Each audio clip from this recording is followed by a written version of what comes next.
আমার বর্তমান হাজবেন্ডের সঙ্গে বিয়ে হবার আগেও আমার 4 বছরের একটি সংসার ছিল। তবে আমার বর্তমান হাজবেন্ড কিন্তু আমার এক্স হাজবেন্ডের খালাতো ভাই। ডিভোর্সের পরেও একটা মেয়ে তার স্বামীর কাছ থেকে কতটা ভালোবাসা পায় এবং নিজের সংসারটাকে কত সুন্দর করে গুছিয়ে নিতে পারে, সেই গল্পটাই আজকে আপনাদের কাছে বলবো। যার সাথে 4 বছর সংসার করেছি, যার বাড়িতে এত বছর বউ হয়েছিলাম, এখনো সেই বাড়িতেই বউ হয়ে আছি। তবে আমার স্বামীর নামটাই পরিবর্তন হয়েছে। যেদিন আমার প্রথম স্বামী আমাকে ডিভোর্স দিয়েছিল, ভেবেছিলাম আমার জীবনটা হয়তো বা এখানেই শেষ, জীবনের সব থেকে মূল্যবান জিনিসটাই আমি হারিয়ে ফেলেছি। তবে আমি জানতাম না এই হারানোর পিছনেই আমার জীবনে নতুন করে সুখ শান্তি নিয়ে আসবে। আমার প্রথম শ্বশুর বাড়ি ছিল কুমিল্লাতে, আর আমার বর্তমান শ্বশুর বাড়ি হচ্ছে ব্রাহ্মণবাড়িয়াতে, আর আমার জন্ম এবং বড় হয়ে ওঠা ঢাকার পাশে মেঘনাতে। আমাদের বাড়ির মেয়েদের খুব অল্প বয়সেই বিয়ে হয়ে যায়। সেখানে আমি ক্লাস 8 থেকে 9-এ উঠেছি, মোটামুটি বিয়ের উপযুক্তই ছিলাম। ক্লাস 9-এ থাকা অবস্থায়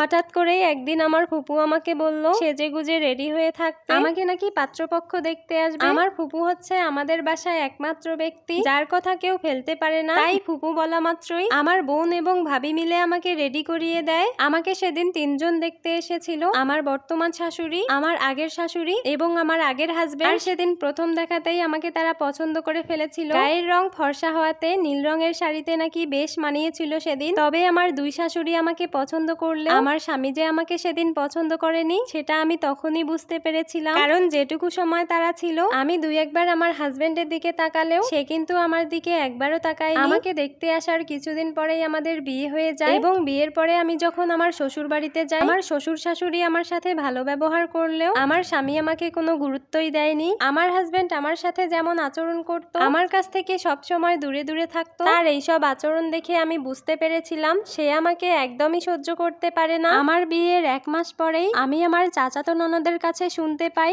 আমার হাজবেন্ডের নাকি একটা মেয়ের সাথে সম্পর্ক ছিল এবং আমার শ্বশুর শাশুড়ি নাকি সেই সম্পর্কটাই মেনে নিতে পারেনি, সেই মেয়ের সাথে তার বিয়ে হয়নি এবং আমার সাথে জোর করে বিয়ে দিয়েছে বলে। আর এই কারণেই আমার স্বামী আমাকে সহ্য করতে পারে না। আমার স্বামীর খারাপ আচরণ এবং তার প্রাক্তন প্রেমিকার কথা আমি তার বাড়িতে জানাই। বাসার সবাই বলেছিল এখন তো নতুন নতুন, পরবর্তীতে সবকিছু ঠিক হয়ে যাবে। এইভাবে দেখতে দেখতে আমাদের বিয়ের প্রায় 2 বছর পার হয়ে যায় এবং আমার হাজবেন্ডকে সৌদি আরবে পাঠিয়ে দিয়েছিল আমার শ্বশুর শাশুড়ি, কারণ এই 2 বছরে আমার সাথে ভালো সম্পর্ক হলেও তার প্রাক্তন প্রেমিকার সাথে সম্পর্কের কথা বাড়িতে সবাই জেনে যায়। ভেবেছিল প্রবাসে গিয়ে কাজকর্ম করলে হয়তো সবকিছু ভুলে যাবে, তবে সেটা ছিল আমার শ্বশুর শাশুড়ির সবথেকে বড় ভুল সিদ্ধান্ত। কারণ আমার প্রথম স্বামী যখন প্রবাস থেকে দেশে এসেছে তখন সে তার প্রাক্তন প্রেমিকাকে বিয়ে করে ফেলেছে। তার এই বিয়েটা ছিল একদমই গোপনে, আর সে যখন দেশে এসে আবারও প্রবাসে যায়, সাথে করে তার নতুন বউকেও নিয়ে গেছিল। এরপরে শুরু হলো আমার জীবনের একটি নতুন লড়াই। আমার হাজবেন্ড যখন তার প্রাক্তন প্রেমিকাকে বিয়ে করেছে তার আগেই কিন্তু আমাকে ডিভোর্স দিয়ে দিয়েছিল, যেই ব্যাপারটা আমি আগে থেকে জানতাম না। আর যখন জানতে পারি তখন আমার হাতে সময় ছিল না। তবে আমার শ্বশুর শাশুড়ি অনেক ভালো মনের মানুষ ছিল এবং তারা আমাকে অনেক বেশি ভালোবাসতো। তারা যেহেতু আমার বাবা মাকে কথা দিয়েছিল সারা জীবন আমার দায়িত্ব নেবে, তাই আমার প্রথম স্বামী আমাকে ডিভোর্স দেওয়ার পরে তারা চেয়েছিল আমি যেন তাদের বাড়ির বউ হয়ে থাকি এবং আমার খালাতো দেবরের সাথে আমার বিয়ে ঠিক করে ফেলে। আমার বাবা মাও এই ব্যাপারে আপত্তি করেনি, যেহেতু ডিভোর্স হয়ে গেছে।